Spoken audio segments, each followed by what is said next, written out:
Welcome, everybody. I'm Lori Stevens. I'm the Associate Dean for Development and External Relations at the Harvard Divinity School, and I'm so glad that you're all joining us tonight. I wish we could be together in New York like we originally planned, but I'm really glad we can gather virtually. And we have the added benefit, as you can see in the chat, by gathering virtually, we have friends joining us from Pakistan, Italy, and Denver, and farther away than we could have all gathered in New York. This is our first external relations webinar, so thanks for trying it with us. We welcome your feedback afterwards.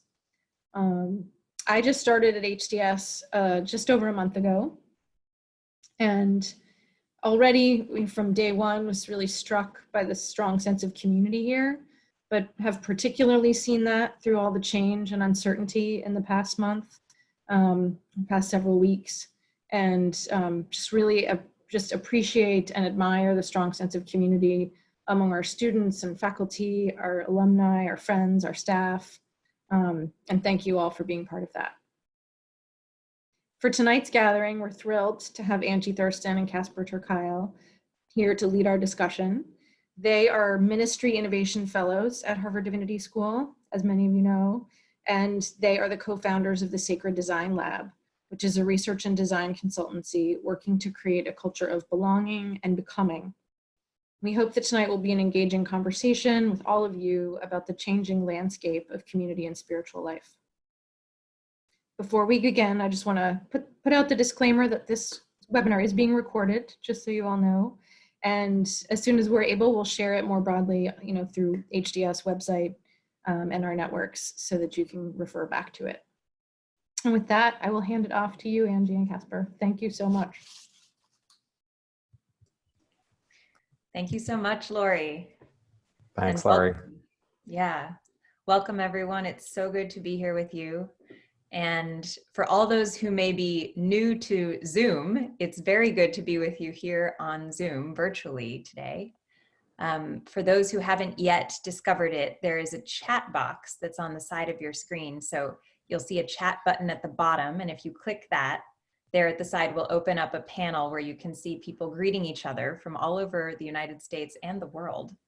And this is also a place that you can write questions or thoughts throughout the presentation. So you'll notice that all of you are muted at the moment, and that's just for the sort of virtual hygiene of this space. It helps with the sound and everything like that.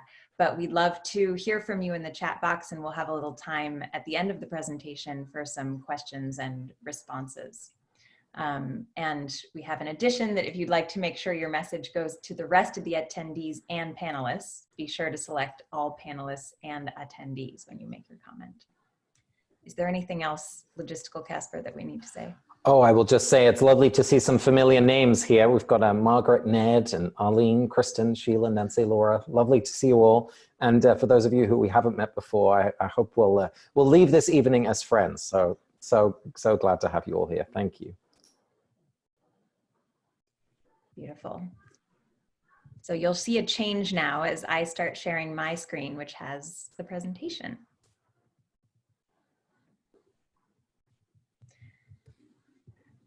So welcome everyone. I know that we are here together under surprising and challenging circumstances. So as we get started, I just want to make sure that everybody is able to ground themselves where they are. Maybe put your feet on the floor if you're sitting or standing, or your head back for a moment if you're lying down, and just take a good breath wherever you are to ground yourself into the space that we're sharing together across distance, but at the same time. And I will do the same.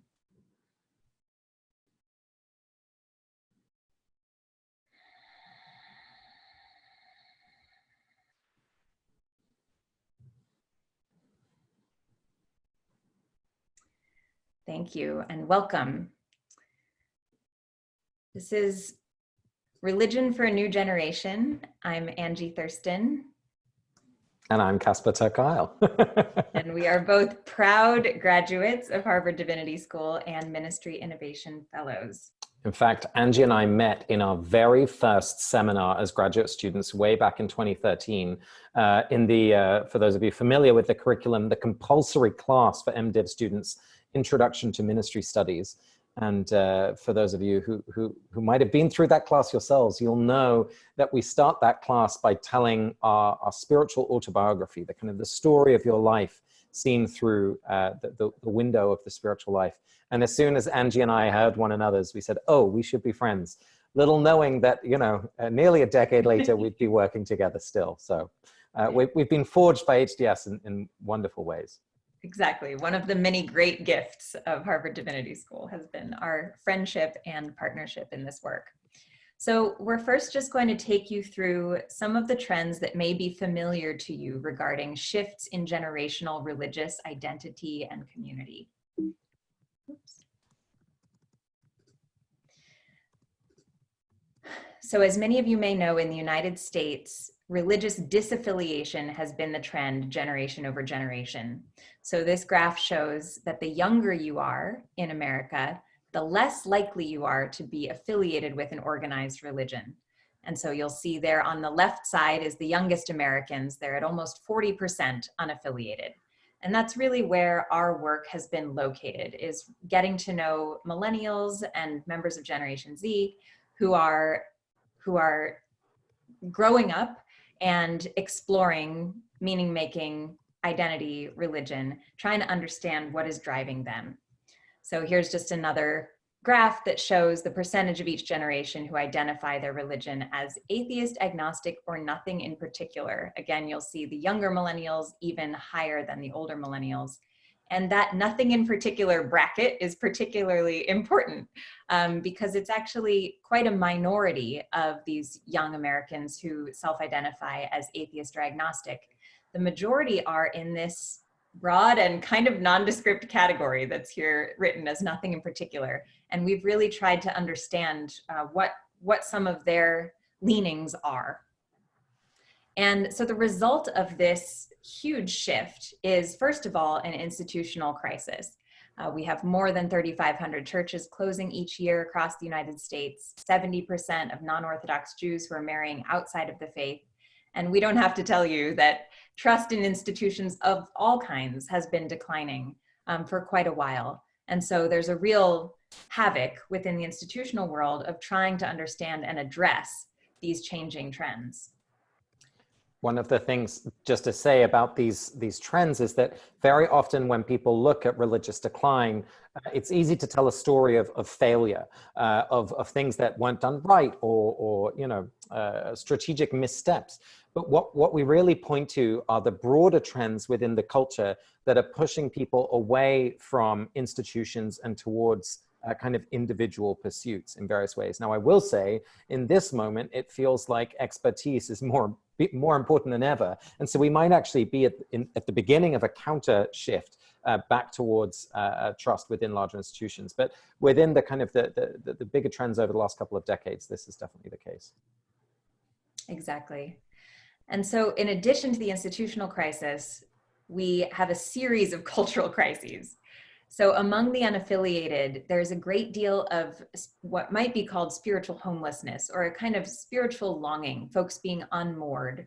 And so we have 2 in 3 of them believing in God or a higher power, but not having a place to go to express that belief. We have 1 in 5 praying every day, but doing so on their own, right? And that's connected to a much larger cultural trend around isolation and loneliness across America.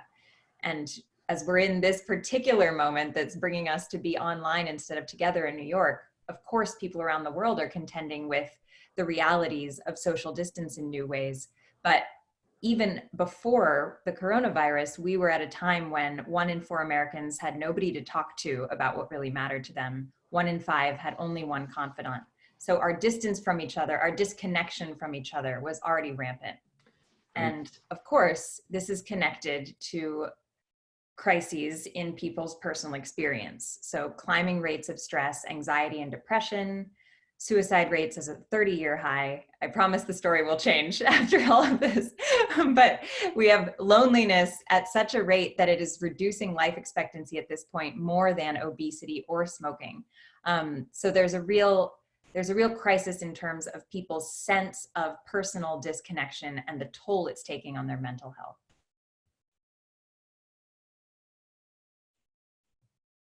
So one of the core arguments that we want to offer to you all, again, is not necessarily that the content of religious tradition, that these beautiful traditions that we inherit are somehow not fit for purpose, but that the distribution system no longer matches our cultural moment.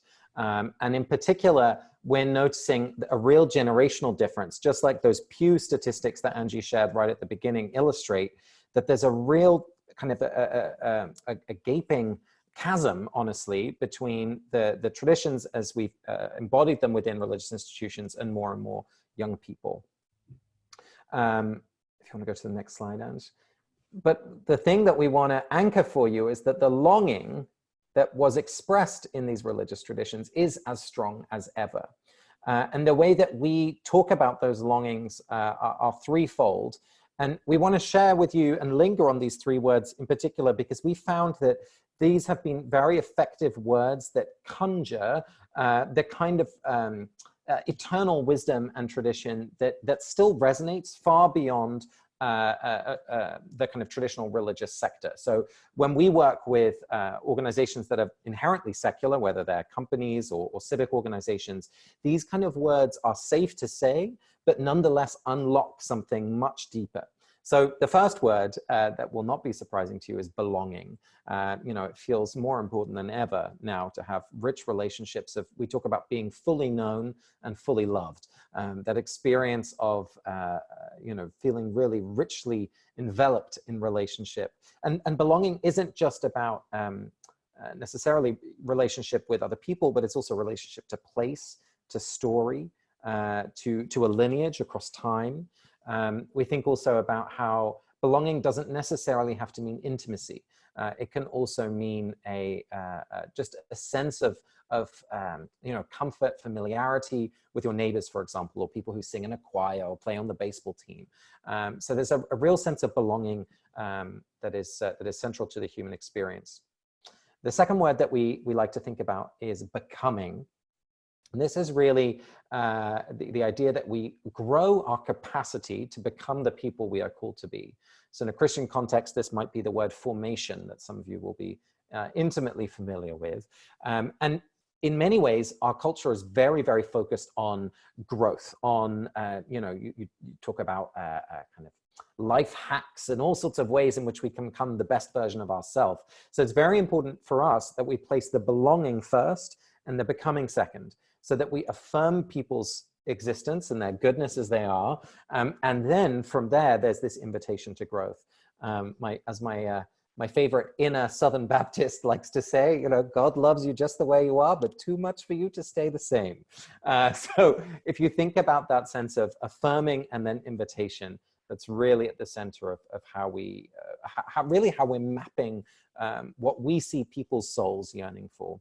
And then the final one, and you'll notice they all do start with a B, so they're easy to remember, is this idea of beyond, experiencing ourselves as something more. It's really striking from our research how often, especially people outside traditional religious communities, when they describe an experience of great kind of mystical power or the sense of transcendence, how often people will negate their own experience in their language. So they'll say things like, I felt like I was, you know, connected to something bigger, or I felt like we were all one, or something like that, or whatever. But right, there's this real lack of confidence in expressing these moments of ultimate meaning. And so one of the things that's really important for us is using words like this to resource people so that they can name their own experience. Because as neuroscience has told us, if we don't have the words to describe our experience, we actually negate it. So for us, these three kind of eternal longings are really at the essence of what people yearn for, whether it's inside or outside of a religious tradition. And for us, what's been really interesting to see as one of these kind of big trends is how people are unbundling and remixing the gifts of tradition. So by that, I mean, for example, just as you might look on your phone, you know, rather than having all of the everything in one app. For example, if you think about an old newspaper, right? If 50 years ago you looked on a train, people were commuting into work, they would have the daily news, the sports headlines, the markets.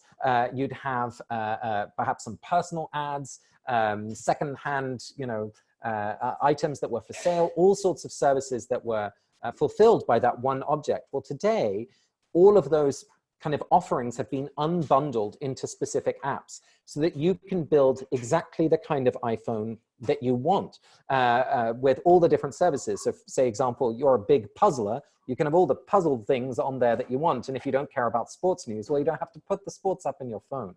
So what we're seeing is people are doing the same thing with their religious and spiritual lives. So if you think about what religious communities perhaps used to provide, and still do, of course, for many, many people, is the idea of obviously spiritual practices, moral education, prayer, worship, rites of passage, all of these things, and in some contexts even, education, healthcare, certainly a sense of shared story. But nowadays we're seeing especially younger people finding all of these different kind of value offerings in different places. So we hear endless stories of people saying, well, really the place where I find connection with the great beyond is in hiking. I love being in nature. That's really the place for me. But I also do yoga, and sure, for the high holy days, we go to my husband's parents' house and celebrate by going to services. Or, I'm married to someone who was brought up Hindu, but we celebrate Christmas. And also, really where we experience connection is in our, mahjong club, whatever it is. So you're seeing a kind of mixing and kind of remixing of these different places to form an individual, unique set of experiences and communities.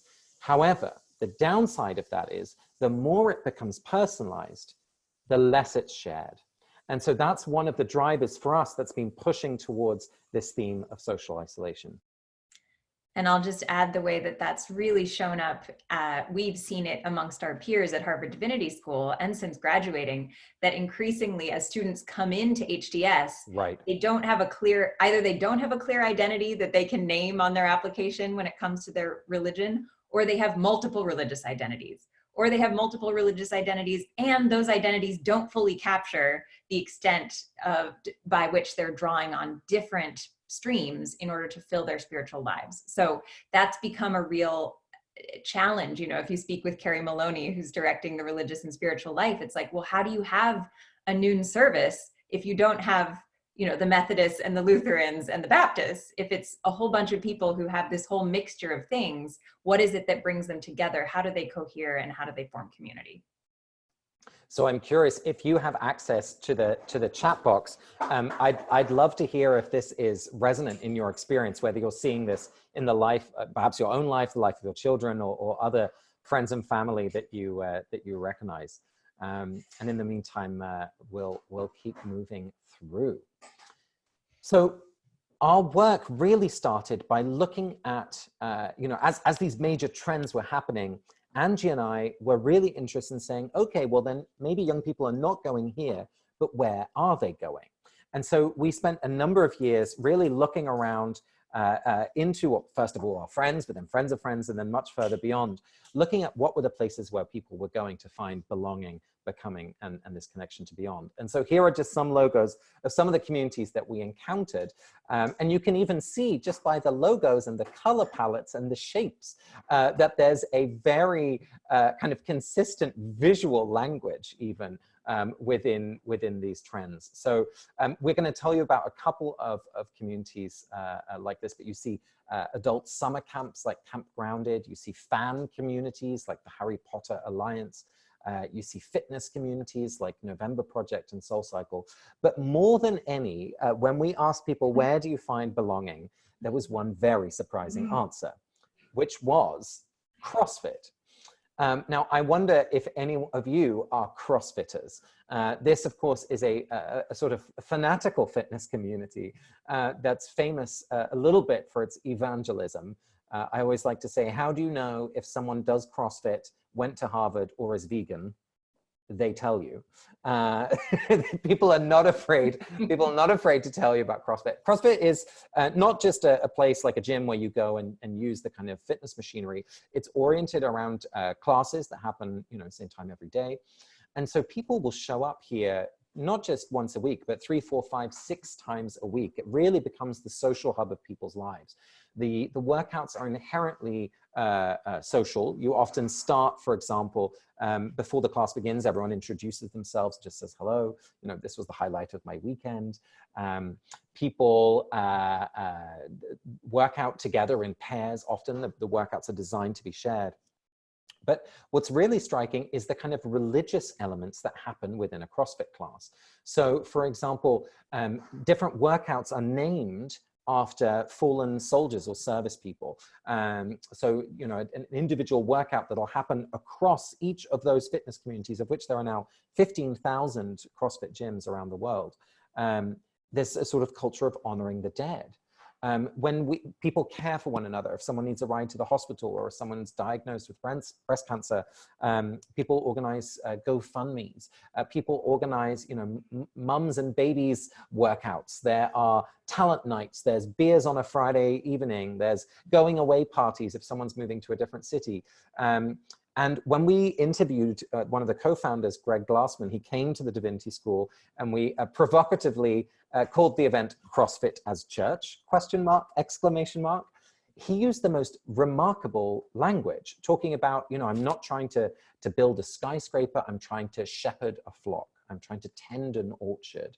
So even though this is a private company, he used very pastoral language to describe the responsibility he felt. And of course, they all gather in one kind of pilgrimage-esque experience once a year for the CrossFit Games. So once we started to put these lenses on of looking at these communities, and this is just one example, we started to see a lot of sort of religious behavior come through.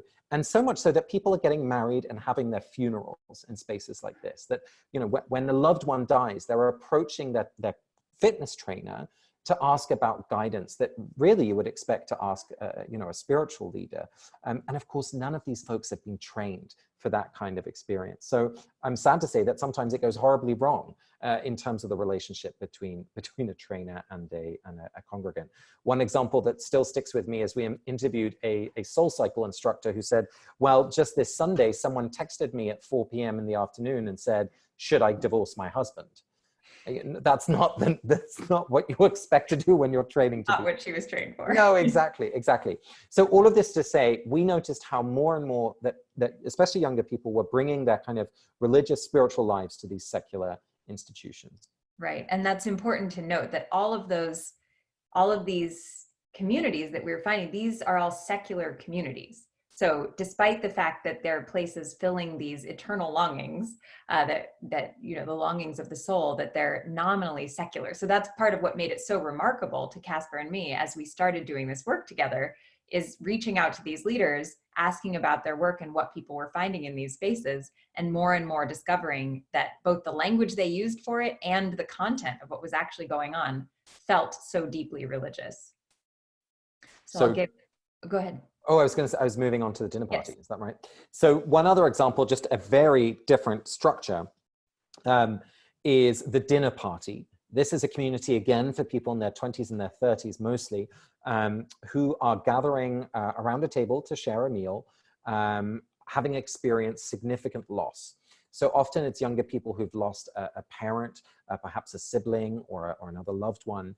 And Lennon Flowers, who co-founded this community with friends, said, for her, bringing up the fact that her mother had died when she was in her early 20s was kind of a conversation killer, especially around the holidays, Thanksgiving, Mother's Day, things like that.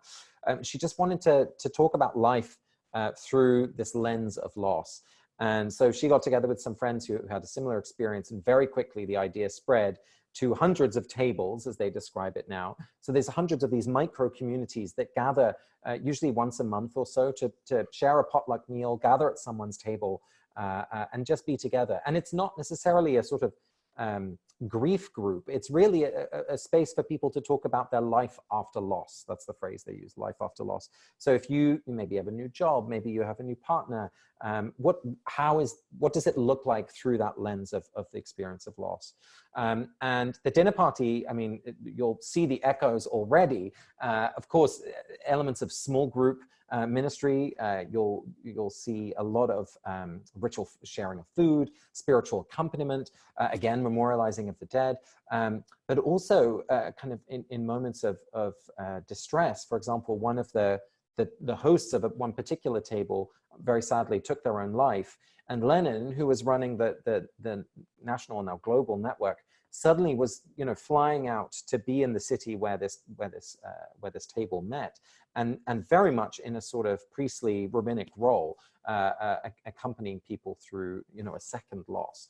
And what's really interesting, and the dinner party has been particularly good at this, just as you'd expect congregations to look beyond themselves towards the wider civic landscape, so too the dinner party, amongst others, is doing the same. So after the election in 2016, the dinner party joined with a couple of other organizations to launch the People's Supper, wanting to use the same sort of technology of dinner to bring people together across the political divide.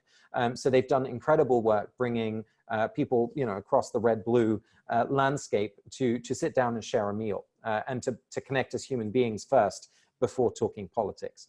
And you see this too with other organizations getting involved, whether it's advocacy around housing in the cities where they are. CrossFit famously is very active on countering the sugar lobby, so especially the soda industry, and even having politicians come and give stump speeches in their physical gyms to mobilize their communities around particular bills that are passing through legislative. So it's really interesting to see that these are not just communities that look inward, they're really engaging with questions, certainly of charity and sometimes of justice as well. So this was so remarkable for Casper and me to kind of become aware of, and we found ourselves suddenly getting to know all of these community leaders who were leading, again, these nominally secular communities that were doing these religion-like things, and these leaders being treated as essentially pastoral figures in their communities. And the more we went looking for innovative things happening, especially along generational lines, the more we also got to know leaders who were holding a religious identity and yet were doing things that were a little bit outside of the mold of their particular tradition. So whether that was online Buddhist sanghas or Muslim small groups, dinner churches, something called pop-up Shabbat, these very innovative expressions of tradition. And so the more we got to know these folks, the more they started articulating how, because they were doing things that were either outside of the box or in a box they didn't even know they were in, they were feeling lonely in their leadership. And so we started gathering them. And so here's one picture of some of these community leaders at Harvard Divinity School on steps that you probably recognize. And we just started asking them, what do you need in your work? Because again, we had this heart for rising generations. We were seeing these large scale trends and changes in people's religious affiliation, seeing the loneliness that resulted from them cobbling together a spiritual life without a community context. And so we really had and have a lot vested in these leaders who are bringing people together and allowing them to explore those soul needs, right? Those belonging, becoming, and beyond, as we discussed. And so it was fascinating to learn some of what they needed and what they were experiencing. So we learned from them that they're basically creating what they don't have and can't find. Oops, sorry. That, so many of them founded communities because they themselves were going looking for whatever their community turned out to offer.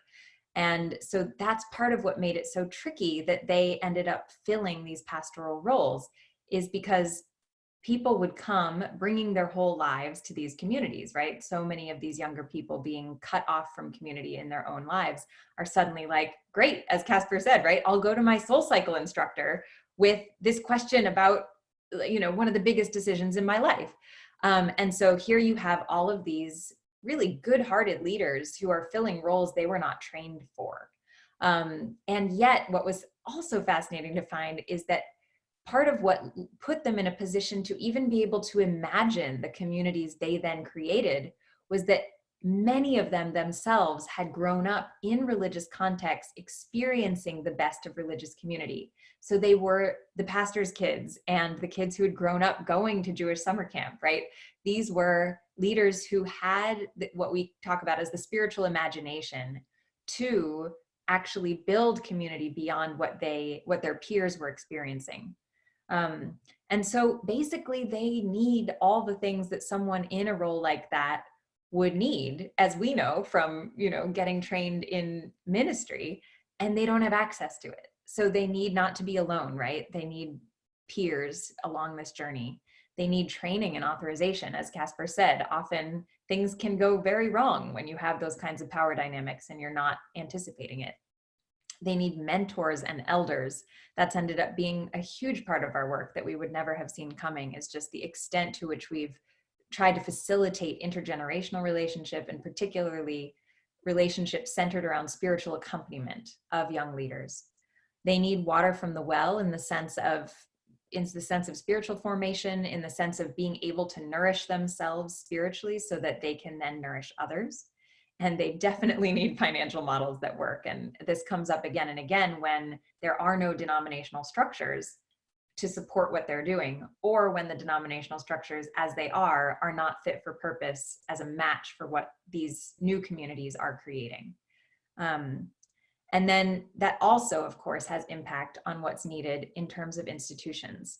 So Casper and I, coming at this work ourselves as unaffiliated millennials, had the great surprise and ultimately the great gift of getting to know many religious leaders within institutions and denominations, theological schools, and foundations, because folks were interested in what was happening in rising generations. And so we learned a few things in those contexts too. We learned that many of these folks in leadership positions are afraid that what they love is disappearing, and ashamed or experiencing a whole range of other emotions about not being able to protect or preserve it, right? And so that can lead to this challenge of, it can be tempting to double down on what we know and to try to improve what we know, because that at least can lead to a sense of making progress. Whereas what's often needed in relation to this whole landscape that we've been exploring is to actually create things that are new, in the sense that we don't know how to do them and they're serving people that we don't already know. And so that's the challenge of improving versus creating that is very difficult for many institutions to unravel. And of course, insofar as they are institutions, there are then structural obstacles to change. And so it's been really interesting, because at the same time, we've become it's become so evident to us, just the depth and necessity of the riches of tradition that are bound up within these institutions and within these streams of wisdom that have come down through centuries. And when there are leaders who are stewarding those riches, who have themselves, very deep spiritual lives, we've been astonished at what can happen. What can happen when there is transformative generosity in relationship to these fledgling and emerging forms. And so that's ended up being, in many ways, a kind of our rallying cry, and part of our mission in our work is, how do we bridge ancient wisdom that is so desperately needed in these times with all of these emergent expressions of what's happening now? And that is a challenge we face in our work. It's a challenge that Harvard Divinity School is facing, and that so many other entities and institutions that are part of this landscape are trying to contend with. Casper, is there anything else you would want to add to that? Well, I want to leave lots of time for questions, because I know all of you will have insights that will stimulate thoughts for us as well. But maybe one thing just to say about what this looks like for HDS in particular, we've been extremely lucky that when nearing graduation, we went to the dean and said, David, if we find the money, can we stay and continue this work? Because it was started as a research project, and the dean very generously said, yes, absolutely. So we could then go out into the world and say, hello, Harvard would like to partner with you, give us some cash, which was wonderful, to be able to really just continue where this thread was leading us. And what it's led to since is a really wonderful collaboration between various members within HDS. And us, we've involved faculty in our gatherings. Students, I think, are often very engaged with these kind of questions because it's very much about taking what people learn in the classroom and applying it then into this world that we're living in. And as Angie said, more and more students are coming to HDS like me, either without a religious tradition as a background, or a kind of a mishmash. And HDS is still unique, absolutely unique. When you look at the landscape of divinity schools, Angie and I always say we would never have met anywhere else. It's just very unlikely we would have been there. And so it really feels like, our job titles are somewhat invented. We call ourselves Ministry Innovation Fellows, but our job is to kind of scout into the landscape and try and bring some of those insights into the curriculum, into questions about how to attract new students, how to meet the needs of those students. And so it's, honestly, it's a great honor that we get to be part of the HDS family out in the world. So I know each of you have been involved with the school in different ways, so thank you for that. But why don't we open it for questions, and then we can talk a little bit more. Yeah, let's do. So maybe if you want, you can just take a moment to reflect on this this monologue that we've delivered or together, and just what it's brought up for you. What we've shared resonates with you or your experience, or maybe the experience of people you know. What about it do you find provocative? And then certainly what questions you have now. So I think I may actually stop sharing my screen for a moment just to take a look at what is going on in the chat. Great. In fact, I see a very, very interesting question from Melinda, who asks, as a Gen Xer working in organizational development, seeing how more and more, especially younger employees, are coming to the workplace with perhaps unreasonable demands of their workplace. They're looking for values-driven connection to meaning. They're looking for social relationships, safe spaces for nearly therapeutic care. This is very, very resonant with our experience as well, Melinda. And in fact, in our work now, as I said, we started out as a research project, started to develop some of our own kind of small projects, and now we do some consulting to try and apply that wisdom at scales that we would never achieve on our own. And we're working, for example, with one client is Pinterest, in the middle of Silicon Valley, very cool, sexy brand to which a lot of young people are coming to work. And they're in the midst of building their new headquarters and have asked us to work with the architects to design physical spaces that would enable more social connection and meaning making. So we've been thinking about rituals in the workplace. We've been thinking about how do you help people come into small groups of where they have more of that social safety, social connection outside of their team.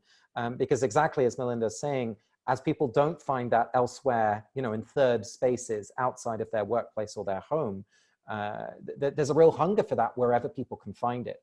And so you see it in, whether it's meditation and mindfulness programming that's coming more and more in the workplace, or even if you think about ethical formation, where do most Americans learn about questions of gender and race? It's in trainings from HR in their workplace. So I think the workplace is going to continue to be a real site of spiritual activity, if you can use that phrase. I think it's a very astute question. Absolutely. Yeah, and it's a philosophic question, right? As to, because a lot of our work has just been to notice what is happening, and then with a sort of ministerial orientation toward wanting people to flourish. It's been, okay, how do we strengthen what's happening so that they can find it? So hence the work at Pinterest. But of course, it is a very real question about whether those things should be happening at a workplace. The reality is just that it is. And so, part of our inquiry has been, well, where could this all be happening? And if not there, then where else? I think that connects to Edward's question about what impact COVID-19 isolating may have on the emergence of other virtual communities. Because that's been another real area of interest to us, and certainly something that is happening in rising generations already, right? Is so much of their time and their life and their relationships are happening in virtual spaces. So much so that we ourselves ran a pilot for a year that I can put in the chat, called the Formation Project, which was all about trying to help support people in spiritual formation at distance. And that ran all the way through October. But what we've noticed in the time since is just how much more acute, even before COVID-19, but then certainly since, it has been people turning to online spaces, not as a replacement for real life spaces, but because in many cases they don't have a real life space, real life as it were, an in-person space. And so more and more communities that are just taking distance to be a reality are saying, okay, let's just use the medium of the internet to facilitate from the start. And that was how our pilot was. It just started being online, and more are doing that. So I think absolutely it's kind of creating a mass kind of familiarizing with these tools. And then our hope is that people will apply their creativity to using them in service of their spiritual lives. Wonderful. I'm going to draw on Harlow's question. Harlow asks, are there common elements of organized religious traditions that mean that people don't seek them out? What draws someone, for example, more to a CrossFit for their spiritual needs than a Methodist church? And thinking in generalities, not those specific examples. That's a really great question. There's definitely some trends that we've seen in that case. One of them is that there's a real, the ultimate millennial word is authenticity. And so one of the things that contributes to that feeling of, is this an authentic thing, is the idea of not just consuming something, but co-creating it. So we've seen really effective designs that allow people to be part of creating the thing that they're experiencing. Now, that doesn't just have to be in secular spaces. You know, one of the most interesting kind of religious communities around at the moment is in Denver, which was set up by Nadia Bolz-Weber, of course, a famous Lutheran a preacher and pastor, called the House for All Sinners and Saints. And the way they do their liturgy is very, very, very participative, even though it is a very ancient liturgy. So that's one of the things that people often look for is, you know, how can I be part of creating it? It shouldn't be too perfect. It shouldn't be too ready-made.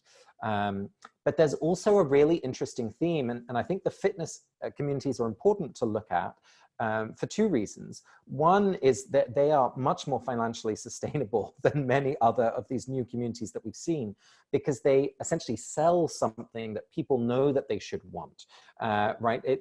This idea of being healthy, being fit, having a hot body, that's something that our culture really prizes, and so people know that that's something that they should want. But the more interesting theme is that they push us beyond our daily niceties. And I think one of the kind of hesitations for a lot of people outside of religious institutions is this sense of shallowness or fakeness, or you know, it's not really real or gritty. And when you've been sweating next to someone for an hour and you're absolutely disgusting, you know, there's not really any hiding anymore. And the most famous example of this is the hill climb, the penultimate song in the spin class at Soul Cycle, where, you know, everything's dark, there's little candles on a stage, the music is overwhelmingly loud, it's kind of battering your senses, and you're absolutely physically exhausted. Then they turn on a ballad, and you dial up the resistance on the bike, so you're cycling really slowly, you're pushing really hard, and everyone starts crying. And it's just this moment of kind of catharsis, of release.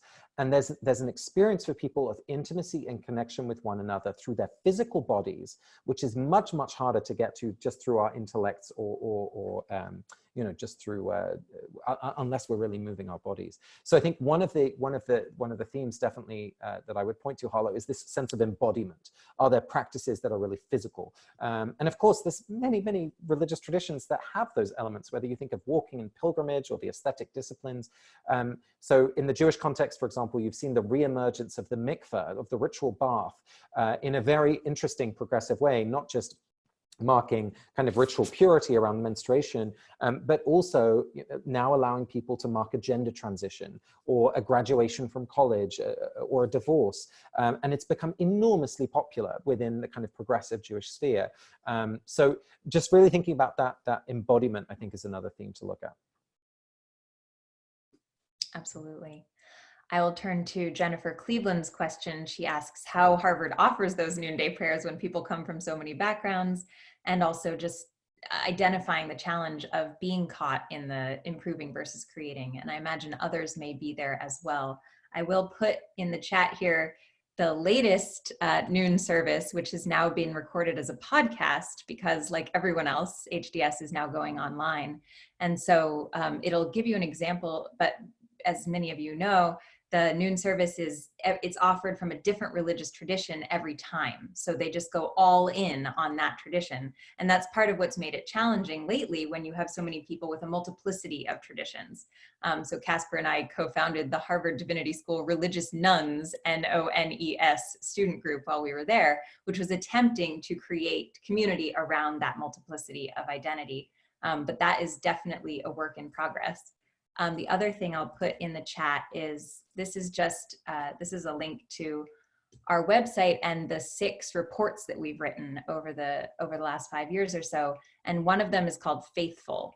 And Faithful is about, it faces religious institutions, and it's very much about that challenge of improving versus creating. So for anyone who's kind of sitting in a religious institutional role and trying to navigate change, this is some of what we worked with some folks who were in that position in writing that piece to try to give examples and lift up ways that people were approaching it in different contexts. I might just jump on that, Angie. Henry asked the question about how can mainline or mainstream churches respond programmatically to build their membership. And Henry, this is one of the difficult answers, I'm afraid, that we'll have to give. But that orientation of seeking to bring people into what exists is a really, really difficult thing to do. In fact, I would say it's fundamentally flawed. And the invitation that we always offer to congregational leaders and denominational leaders is instead about thinking to come alongside what is happening out there. Because when we orient the locus of what we want to build as what already exists, there's a reason people rejected it in the first place. So it's very, very hard to persuade people that this is going to be what they want. And instead, what we would recommend is to go out into your local community and see what are the places of new and unexpected meaning-making, community, spiritual practice. Just look up the meetups that are happening, for example, in your town or local neighborhood, and you'll see an explosion of things that are happening that often are desperate for spaces to meet, are hungry for mentors, let alone the kind of resources that can come with a trusting relationship. And we've seen really wonderful collaborations and new things come out of that. Most famously, a project called Nuns and Nuns that brings together unaffiliated millennials with Catholic sisters, mostly in their 60s, 70s, and 80s. And there are now groups across the country that bring these two groups together who you would never think had something in common. And of course, within meeting one another over the course of a couple of hours, completely fall in love with each other because they share a vision for the world, a hunger for justice, a passion for community. And there's all sorts of great projects that have started out locally where each of those groups meet out of that kind of connection. So it's really about shifting the orientation from come and join me to how can I be of service to you? That's a really fundamental shift. So Katie Seltzer is asking the $1 million question, no pun intended. I'm curious if you have found some of your for-profit clients commodify religion, if there's a loss of authenticity because these practices are in a for-profit setting instead of their setting of origin. And Katie, I think this will be a dynamic tension in our culture and our work probably for the rest of our lives.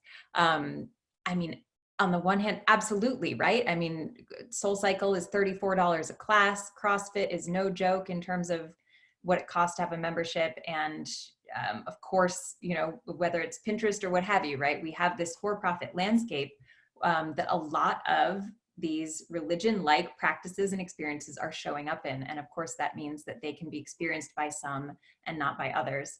And then on the flip side, you have a situation where we have all of these religious traditions and institutions that are losing membership, right? And so there are all of these people who are trying to figure out where to go.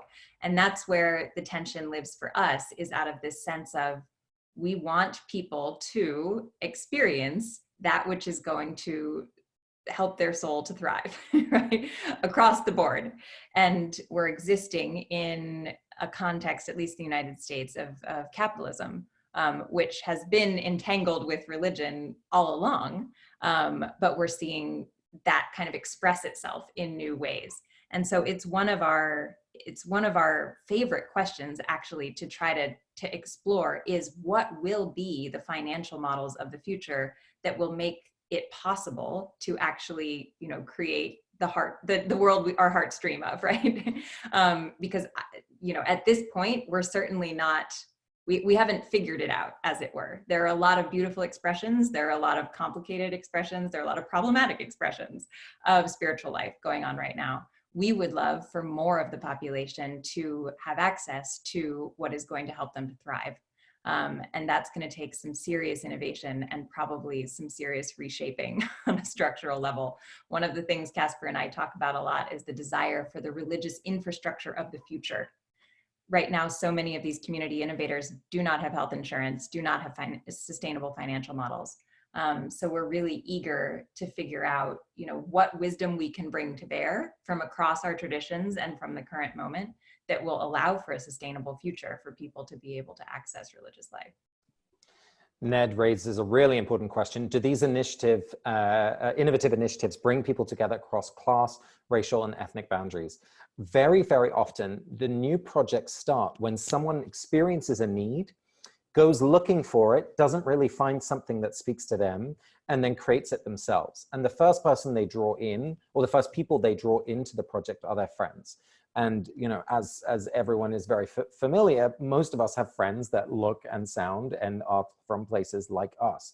And so very, very often these new communities start and have an energy and a lifeblood. And maybe after a year, look around and say, oh gosh, you know, everyone looks and sounds the same. We don't want it to be like that. How can we make it better?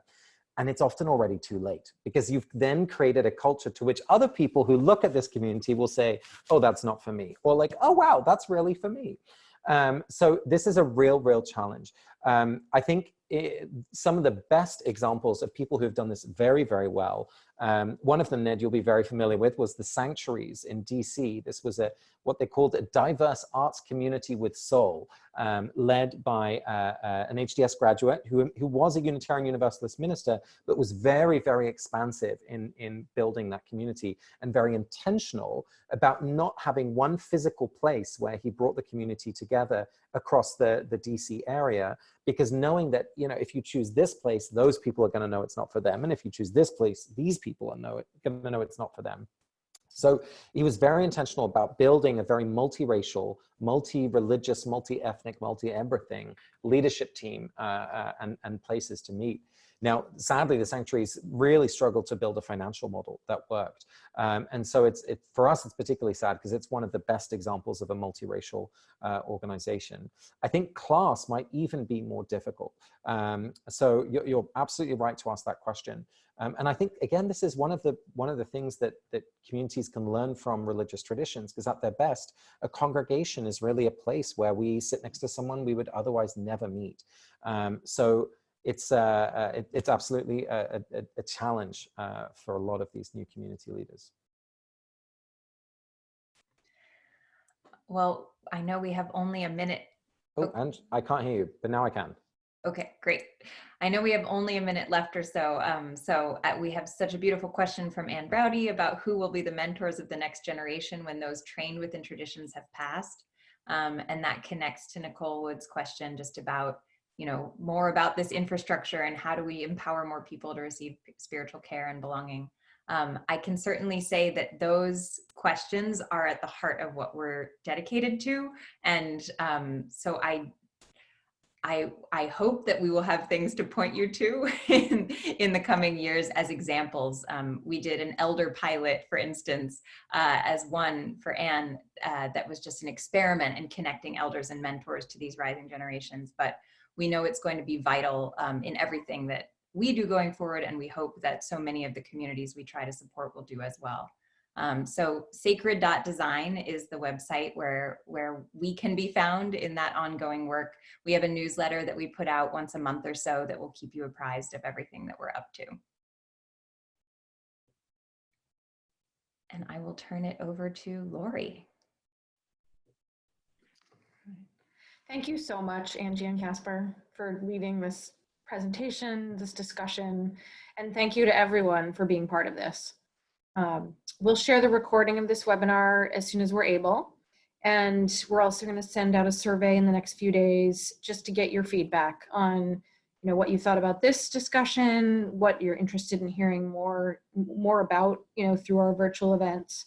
And then I just also want to encourage you to stay connected to the HDS community virtually during this time, and always, but especially during this time. On the HDS website, there are links to spiritual resources that might be valuable to you and that you could share with your communities. For alumni, there's a new Facebook group for alumni and alumni that you can join and stay connected. And just, stay connected with all of us and with Casper and Angie, and more to come. Thank you very much, and stay well. Thanks so much, everyone. Have a good evening. Thank you, everyone. Be well.